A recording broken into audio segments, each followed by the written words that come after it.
Hi అండి. అందరికీ ముందుగా కార్తీక పౌర్ణమి శుభాకాంక్షలండి. ఏంటి ఇంత లేట్‌గా చెప్తున్నాను అనుకుంటున్నారా? మా అత్తయ్య వాళ్ళ ఇంటికి వెళ్ళాను కదండీ నోములకి. వచ్చేటప్పటికైతే లేట్ అయిపోయింది. ఇంకా వీడియోస్ అయితే చేయడం అయితే చాలా లేట్ చేసేసాను కదా! ఇంక ఈ వ్లాగ్ అయితే చూసేయండి. ఇంకా ఆ రోజైతే నోముల రోజు మార్నింగే మేము గోదావరి స్నానానికైతే వెళ్ళొచ్చేసామండి. తర్వాత అయితే ఇంకా మేము ఆ రోజు పెసర పూర్ణాలంటారు కదా! అవైతే పెట్టుకుంటామండి దేవుడి దగ్గర. నెక్స్ట్ అయితే ఇంకా ఉపవాసం ఉండలేని వాళ్ళు ఉంటారు కదండీ! మా మావయ్య గారు, ఇంకా పిల్లలు వాళ్ళందరి కోసం అయితే నేను కర్రీ అయితే ప్రిపేర్ చేసేసానండి. ఇక్కడ మా అత్తయ్య గారైతే పాలైతే చల్లారి పెడుతున్నారు. నైటు బూరెలు తింటాం కదా! అప్పుడైతే మజ్జిగ కోసం అనేసి పెరుగైతే తోడు పెట్టేస్తున్నారు. ఇక్కడ మా వారైతే బెల్లం కూడా కుమ్మేసి పక్కన పెట్టేసారండి. ఇంకా మా అత్తయ్య గారు పెసలు ఆల్రెడీ వేయించి పెట్టేసారు కదా! ఇంకా అవైతే పొయ్యి మీద అయితే వేసేసాము. ఇక్కడ మా బామ్మయితే అందరికి హాయ్ చెప్పమని చెప్పిందండి. ఒకసారైతే మా బామ్మ కోసం లైక్ వేసేసుకోండి. ఇంక ఈ పక్కనైతే పెసలైతే ఉడికిస్తున్నాము. ఈ పక్కన శనగపప్పు కూడా వేసేసాము. ఇంకా మా మావయ్య గారైతే మర్రాకులైతే తీసుకొచ్చారండి. అవన్నీ కూడా నీట్‌గా కడిగేసి, ఇంకా పూజలోకైతే కుట్టుకోవాలి. మా అత్తయ్య గారు ఇంకా బియ్యం దంచడానికైతే మా పిన్ని వాళ్ళ ఇంటికైతే వెళ్లారండి. మా పిన్ని వాళ్ళ ఇల్లు, మా ఇల్లు కొంచెం దగ్గరగానే ఉంటాయి. ఇంకా మాకు రోకలవి లేకపోతే వాళ్ళ ఇంటి దగ్గరే దంచుకుంటామనమాట ఎవ్రీ ఇయరు. ఇంకా అలాగే మా మావయ్య గారు, మా వారు వాళ్ళందరూ కూడా హెల్ప్ చేస్తూ ఉంటారండి దంచడానికి. ఎందుకంటే లేడీస్ ఒక్కళ్ళే దంచలేరు కదండీ! ఉపవాసం ఒకటి ఉంటాం కదా! మా బామ్మ అయితే చెప్తూ ఉంటుందండి. ఎప్పుడూ కూడా నోములనేవి ఎప్పుడు ఏ పద్ధతిలో చేసుకుంటామో అదే విధంగా అయితే చేసుకోవాలి. ఎప్పుడు కూడా పద్ధతులైతే మార్చకూడదు అనేసి. అందుకని ఇంకా పాత పద్ధతుల్లోనే ఇంకా మేము ఫాలో అవుతూ ఉంటామండి. ప్రతి సంవత్సరం కూడా మా అత్తయ్య వాళ్ళు ముగ్గురు తోటికోడళ్ళండి. ఇంక అందరం కలిసే పూజ అయితే చేసుకుంటాము. ఇంకా లాస్ట్ ఇయర్ అయితే మా అత్తయ్య గారు ఎక్స్‌పైర్ అయ్యారండి. ఇంకా అందుకని ఇంక మూడో సంవత్సరం అయితే నోములు నోచుకుంటున్నామనమాట. ఈసారైతే ఇంక రెండో అత్తయ్య వాళ్ళకి కుదరలేదు. మేము అలాగే మా చిన్న అత్తయ్య వాళ్ళు అయితే కలిసి నోచుకుంటున్నాము.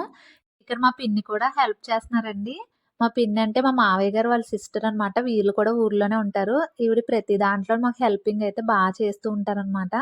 నెక్స్ట్ అయితే ఇంకా పిండి దంపించుకొని ఇంటికైతే వచ్చేసాము. ఇంగో మా మరిది గారు, మా పెద్దోడు చూసారా, ఇంకా ఆకులన్నీ నీట్‌గా కడిగేసి, తుడిచేసి అయితే పెట్టేశారు. ఇంకా ఈవినింగ్ పూజలోకైతే ఇంకా వాటినైతే కుట్టేసుకోవాలండి.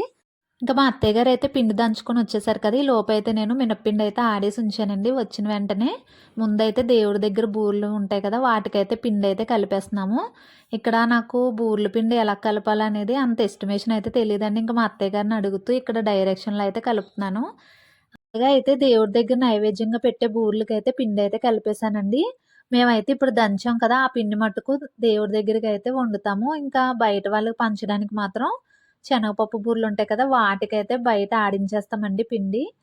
ఇంకనైతే నేను కొంచెం కొంచెం పిండి వేసుకుంటూ కలుపుతున్నాననమాట. ఒకసారయితే నాకు పిండి ఎస్టిమేషన్ తెలియక బూరెలైతే చాలా గట్టిగా వచ్చేసాయనమాట. అందుకే నేను బూరెలు పిండి కలిపినప్పుడు కొంచెం కొంచెం వేసుకుంటూ కలుపుతాను. ఇక్కడ మా అత్తయ్య గారు చెప్తున్నారు వాటర్‌లో ఇలా వేసుకోవాలి టెస్టింగ్ కోసం. దానికి వాటర్ పైకొస్తే మనకు బూరెలనేవి మెత్తగా వస్తాయి అని చెప్తున్నారనమాట.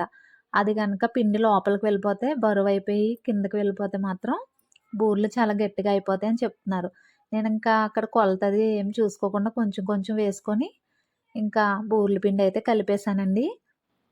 ఇలా అందరం కలిసి పని చేసుకుంటూ, ఇంకా ఆ రోజైతే మాకు ఉపవాసం ఉన్నట్టే అనిపించలేదు. ఇంకా మా మరిది గారు వాళ్ళు కూడా హెల్ప్ చేశారు ఈసారి. ఇంకా మూకుడైతే పెట్టేసి, ఇంక బూరెలయితే వేయడం స్టార్ట్ చేసేయాలి. అసలైతే మా అత్తయ్య గారు ముందుగానే ఉడకబెట్టి పెట్టేసారండి. ఇంకా అందులో పలుకది లేకుండా ఒకసారి రోల్లో వేసుకొని దంచేసుకోవాలంట. అవి కూడా ఇంక దంచేసి తీసుకొచ్చేసారనమాట. ఇప్పుడైతే పాకం అయితే పెట్టేశారు. ఇలా పాకం అయితే చెక్ చేసుకోవాలని చెప్తున్నారనమాట నాకు. తర్వాతయితే ఇంకా పెసలు దంచి పెట్టుకున్నాం కదా! ఇంకా అందులో కొంచెం కొంచెం పాకం చూసుకుంటూ వేసుకోవాలండి. లేదంటే అది పలచగా అయిందంటే మాత్రం మనం మళ్ళీ పొయ్యి మీద పెట్టి దగ్గర చేయడం ఇంకా అదేమి ఉండదనమాట. దేవుడికి చేసేది కదా! ఇంకా కొంచెం పాకం అయితే చూసుకుంటూ ఇలా కలిపేసుకున్నారండి మా అత్తయ్య గారు. ఇంకా పిండయితే రెడీ అయిపోయింది. ఇక్కడ మా వోడు చూడండి ఆకులవన్నీ నీట్‌గా కడిగేసి శుభ్రంగా తుడిచేసి పక్కన పెట్టేశాడు. ఈసారైతే అందరూ హెల్ప్ చేసేసారండి మా వోడితో సహా. చాలా హ్యాపీ అనిపిచ్చింది. ఇంకా ఇక్కడైతే బూరెలు వేయడానికైతే మా అత్తయ్య గారు స్టార్ట్ చేసేసారండి. ఎవ్రీ ఇయర్ అయితే కట్టెల పొయ్యి మీదే బూరెలు కూడా వండుకునేవాళ్ళమండి. ఇంక ఈసారైతే కుదరక ఇంకా గ్యాస్ పొయ్యి మీద అయితే చేసేసుకుంటున్నాము. ఇంకా మా మరిది గారు, ఇంకా మా వారు అయితే ఇంకా పూర్ణాలకి అయితే చుట్టేసి ఇచ్చేసారు ఉండలు. ఇంకా నేను, మా అత్తయ్య గారు అయితే బూరెలైతే వేసేసామండి. మా అత్తయ్య గారు వేస్తుంటే ఇంక నేను తీయడం, ఇంకా అలా అయితే మాకు ఆ రోజు టైం పాస్ అయితే అయిపోయింది. బూర్లన్నీ అయ్యేటప్పటికైతే మాకు 2, 2:30 ఆ టైంకైతే అయిపోయిందండి. మా అత్తయ్య గారైతే బూర్లు ఫాస్ట్‌గానే వేసేసారు గానీ, నేను తీయడం అయితే నాకు కొంచెం అలవాటు లేక త్వరగా తీయలేకపోయాను. అక్కడక్కడ అయితే కొంచెం బ్లాక్‌గా అయితే చేసేసాననమాట. ఇంకా వేసిన బూర్లన్నీ ఇంకా మా మావయ్య గారైతే ఇలాగా కుండలోకైతే సర్దేసి, ఇంకా దేవుడి గదిలో అయితే పెట్టేసుకోవాలండి. ఇంకా ఈవినింగ్ పూజ చేసుకుంటాం కదా! ఆ టైంలో అయితే ఆకులు కుట్టుకుంటాం కదండీ! ఆకులు వేసుకొని ఇంక ఈ బూరెలే మనం నైవేద్యంగా అయితే దేవుడికి పెట్టుకొని ఇంకా పూజ చేసుకుంటామనమాట. ఇంక నైట్ అయితే ఇంక మేము భోజనం అయితే చేయమండి. మనం ఆకులో పెట్టుకున్న బూరెలు మాత్రమే మనం తినాలి. ఇంకా ఇంకోటేంటంటే ఆ బూరెలు కూడా మా ఇంటి పేరు వాళ్ళు మాత్రమే తినాలి అనేసి మాకు ఉంటుందండి. ఈ ఆనవాయితీ ఎవరికైనా ఉంటుందో లేదో నాకైతే తెలీదు కానీ మా ఇంట్లో అయితే అలా అంటూ ఉంటారు. అలా ఎందుకంటారో కూడా నాకు ఇప్పటికి తెలీదు. ఇంకా బూర్లన్నీ వేసేసిన తర్వాత ఇంకా ఇల్లు అవన్నీ చక్కబెట్టేసుకొని, కల్లాపు అవన్నీ వేసుకొని, ఇంకా మా అత్తయ్య గారైతే రెడీ అయిపోయారు. నేను కూడా రెడీ అయ్యి ఇంకా పూజ దగ్గరికైతే ఇంకా సర్దేసుకున్నామండి అన్నీ కూడా ఇలాగా. మా అత్తయ్య గారు లేకుండా ఫస్ట్ టైమ్ అయితే పూజ చేసుకుంటున్నాం కదండీ! ఇంకా పూజా విధానం అవన్నీ కూడా కరెక్ట్‌గా చేశామా లేదా అనేది ఇంకా మా చిన్నత్తయ్య, నేను ఒకటికి 2 సార్లు చూసుకుంటూనే ఉన్నామండి. మా అత్తయ్య గారు ఉన్నప్పుడైతే ఈ పూజ దగ్గర అన్నీ కూడా ఆవిడే చూసుకునేవారండి. ఇంక మేమైతే పై పనులు అవన్నీ చూసుకునేవాళ్ళము. ఇంక మాకైతే అంత శ్రమ అనిపించేది కాదు. ఈసారైతే ఇంక నేను, మా చిన్నత్తయ్య కాబట్టి ఇంక అన్నీ కూడా ఒక్కొక్కటి చూసుకునేవాళ్ళం. ఇంక మా తోటికోడలైతే డెలివరీ అయింది కదా! రీసెంట్‌గానే ఇంక రాలేదనమాట. ఇంక మేమే ఇద్దరము ఒకటికి 10 సార్లయితే అన్నీ చెక్ చేసుకొని, ఆ కేదారేశ్వరుని దయ వల్ల అంతా కూడా బానే చేసుకున్నామండి. దేవుని దగ్గర పెట్టే ఒత్తుంటుంది కదా! అదైతే మా మావయ్య గారైతే ఇలా పేనుతారండి. ఒక వైట్ క్లాత్ తీసుకొని దాంట్లో కొన్ని బియ్యం వేసి, ఇంకా ఒత్తినైతే ఇలా పేనేసుకుంటాము.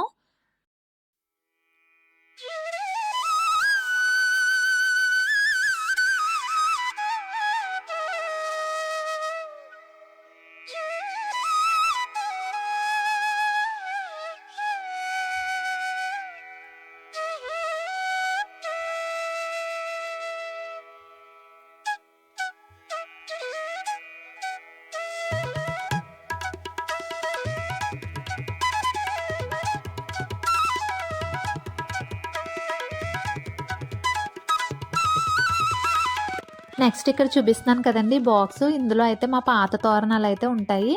ప్రతిసారి మనం నోములు నోచుకున్న తర్వాత మళ్ళీ ఇదే బాక్స్‌లో పెట్టి మేము జాగ్రత్తగా ఇంకా బీరువా అడుగునైతే పెట్టేస్తామండి. ఎక్కడ కూడా మైలవి తగలకుండా జాగ్రత్తగా. ఇక్కడైతే మనం పాత తోరణాలు కూడా ఇప్పుడు పూజలో అయితే పెట్టుకోవాలి. అలాగే మనం ఆహ్, పూ మరుసటి రోజు కట్టుకునే కొత్త తోరాలు కూడా బయట నుంచి కొని తెచ్చుకుంటామండి. ఇప్పుడు ఏం చేస్తామంటే పాత తోరణాలేమో మరుసటి రోజు బూరిలో పెట్టి ఆవుకు పెడతారు. ఇంకా కొత్త తోరాలైతే మళ్ళీ మనం కట్టుకున్న తర్వాత మళ్ళీ అయి భద్రపరుచుకోవాలనమాట. అలాగా ప్రతి సంవత్సరం కూడా తోరాలు మారుతూ వస్తూ ఉంటాయన్నమాట. ఇక్కడ అందరికీ పూజకి బొట్లవి పెట్టేసి ఇంకా రెడీ చేస్తానండి. ఇంకా మా అత్తయ్య గారు, మేము అందరం కూడా పూజలో అయితే కూర్చొని ఇంకా చక్కగా పూజ అయితే స్టార్ట్ చేసుకున్నామండి. చాలా మనసు ప్రశాంతంగా అనిపించింది. అందరూ కూడా ఒకసారి ఆవు పాలతో మొత్తం శుద్ధి చేసేసుకొని ఇంకా పూజలో అయితే కూర్చొని పూజ అయితే స్టార్ట్ చేస్తామండి.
పూజ అయితే స్టార్ట్ చేసుకున్నప్పుడు ఇంకా అందరం ఒక్కొక్కరుగా అయితే దేవుడికి పసుపు, కుంకుమ అవన్నీ సమర్పించుకొని ఇలాగా సాంబ్రాణి పొగది వేసుకొని అందరం కూడా దండం పెట్టుకుంటామండి. తర్వాత ఇంకా మళ్ళీ ఆకులవి వేసుకుంటాం కదా! ఇంకా కుదరదనేసి ఇంకా ముందుగానే దండం పెట్టేసుకోవాలనమాట. నెక్స్ట్ ఇక్కడ మా మరిది గారు జాకెట్ వేసుకున్నారు చూసారా? ఎందుకంటే ఇంకా మా తోటికోడలు రాలేదు కాబట్టి ఎవరైనా మనం పూజ టైంలో ఆహ్, హస్బెండ్ ఉన్నప్పుడు వైఫ్ ఒకవేళ రాలేదు అంటే గనక అలాగా వేసుకుంటారంటండి. ఒకవేళ హస్బెండ్ రాలేనప్పుడు వాళ్ళ పంచె గాని, ఏమన్నా కండువ గాని వేసుకుంటారంట.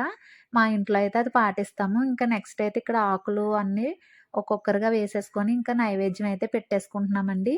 మనకిక్కడ ఏంటంటే మన చేతికి ఎన్ని బూరెలైతే వస్తాయో అన్ని బూరెలు తీసుకొని 3 సార్లయితే ఇలా పెట్టుకోవాలి. అవి మన ఆకులో పెట్టుకున్న బూరెలు ఇంకా మనమే తినాలి అనేసి అంటారు. ఒకవేళ ఎక్కువ పెట్టుకున్న ప్రాబ్లమ్ ఏమి ఉండదండి. ఇంక మన ఇంటి పేరు వాళ్ళమే కాబట్టి అందరం ఎవరైనా షేర్ చేసుకోవచ్చు.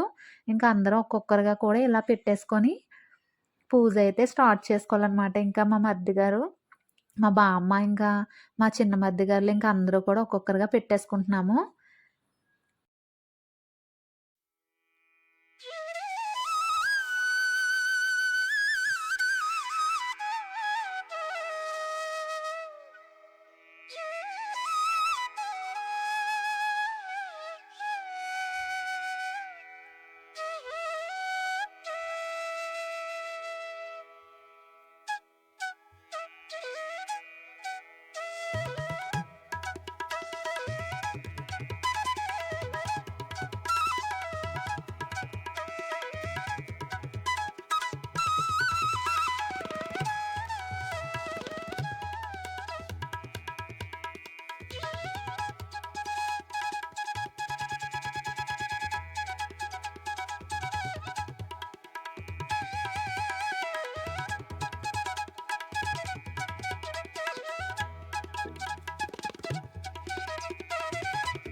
ఇంట్లో పూజ అయితే కంప్లీట్ అయిపోయిందండి. నెక్స్ట్ అయితే చంద్రుడి దగ్గర కూడా మనం అక్షింతలవి వేసి దండం పెట్టుకోవాలి. ఇక్కడేమో వాటరు అలాగే అక్షింతలు తీసుకొని ఇంకా జంటలు ఎవరైతే ఉంటామో వాళ్ళందరూ కూడా ఇంక చంద్రునికైతే ఇలా వేసుకొని దండం పెట్టేసుకోవాలి.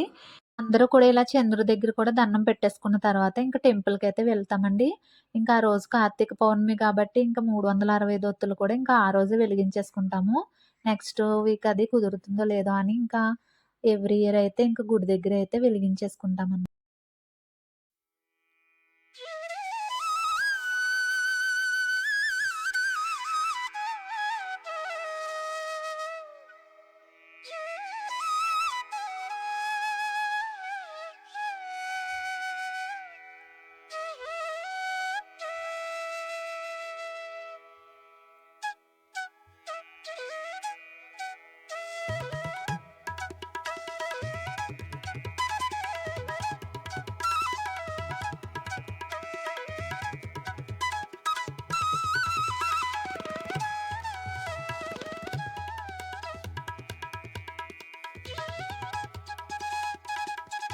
టెంపుల్ నుంచి ఇంటికొచ్చేసిన తర్వాత అందరం కూడా ఇలా కూర్చొని ముందుగా పూజలో పెట్టుకున్న నైవేద్యం ఉంటుంది కదండీ! బూర్లు. అవన్నీ కూడా బూర్లు తినేస్తాము. ఇంకా మజ్జిగ తాగుతారు అంతేనండి. ఇంకా భోజనం గాని, టిఫిన్ గాని ఏమీ ఉండదు ఆ రోజు. ఇదైతే నెక్స్ట్ డే మార్నింగ్ అండి. ఇంకా దీపారాధన అయితే కొండెక్కిపోయిన తర్వాత మేమైతే మళ్ళీ కాలువకెళ్ళి అక్కడ దేవుడినది కలిపేసి ఇంకా అక్కడ ప్రాసెస్ అంతా ఉంటుంది. ఇక్కడ నేనైతే పసుపు కొమ్ములని నూరేసుకొని, ఇంకా పసుపయితే మేము ఒంటికి రాసుకుంటాం. అలాగే ఒక 3 ముద్దలు కూడా మింగుతామనమాట. అది కూడా మీకు ప్రాసెస్ చూపిస్తాను. ఇంకా అందరం కలిసి ఇలాగ కాలవ దగ్గరికైతే వెళ్ళిపోతామండి. ఇంకా ఆడవాళ్ళు, మగవాళ్ళనేమి తేడా ఉండదండి ఇక్కడ. అందరం కూడా వెళ్ళాలి. వెళ్ళి ఇంకా దేవుడినైతే కలిపేయాలి. అలాగే మనం లాస్ట్ ఇయరు చెప్పాను కదా! తోరణాలుంటాయి. అవి బూరెలో పెట్టి ఇంకా ఆవుకైతే పెడతామని చెప్పేసి, ఇంకా అవన్నీ కూడా ఇలాగా మాకు ఇక్కడ గోశాలుంటుంది. అక్కడికొచ్చేసి ఇంకా ఆవుకైతే తినిపించేస్తామనమాట అందరం కూడాను. ఇక మా మరిది గారు, మా వారు, ఇంకా మా పెద్దోడు అందరూ కూడా పెట్టారండి ఆవుకి. నేనైతే పెడదామని ఎదరికెళ్ళాను గానీ నాకెందుకో భయం వేసి ఇంక వెనక్కొచ్చేసేదాన్ని. ఇంకా అందరం కూడా ఇలాగా ఆవుకైతే పసుపు, బొట్టు అవి పెట్టేసి ఇంకా దండం పెట్టుకొని, ఇంకా మళ్ళీ కాలువ దగ్గరికైతే వెళ్ళిపోతున్నాము. ఇంకా అక్కడైతే దేవుడిని కలిపేసిన తర్వాత ఇంకా అందరూ స్నానాలు చేసి మళ్ళీ ఇంటికొచ్చి హ్మ్. అదే ఆవు పేడ తెచ్చుకొని మళ్ళీ పొయ్యి దగ్గర అది అలుక్కొని ఇంకా భోజనాలు అవన్నీ చేసుకోవాలనమాట. అవన్నీ కూడా చేసుకొని భోజనాలు అయిపోయిన తర్వాత ఇంకా లాస్ట్‌లో తోరాలైతే కట్టుకుంటాము. ఇక్కడైతే మా అత్తయ్య గారు, నేను ఇంకా దేవుడికి సంబంధించిన పత్రి అవన్నీ ఉంటాయి కదా! అవన్నీ కూడా వాటర్‌లో కలిపేసి ఇంకైతే ఇక్కడ చెప్పాను కదండీ! నేను ఆల్రెడీ నూరాను కదా పసుపు. అవైతే ఇలాగా మొహానికైతే రాసేసుకొని, నెక్స్ట్ అయితే ఇంటికొచ్చాక వంటలవన్నీ చేసేసుకున్నాను. ఇంకా వంటల దగ్గర ప్రాసెస్ అయితే ఇంక తీయలేదండి. ఎందుకంటే, ఇంక వంటలు అవన్నీ బిజీ అయిపోయి ఇంక వీడియో అయితే తీయలేదు. ఇంకా మేము మళ్ళీ నైట్ తిన్నాం కదా బూరెలు, అదే ఆకుల్లో మేము భోజనాలైతే చేస్తామనమాట.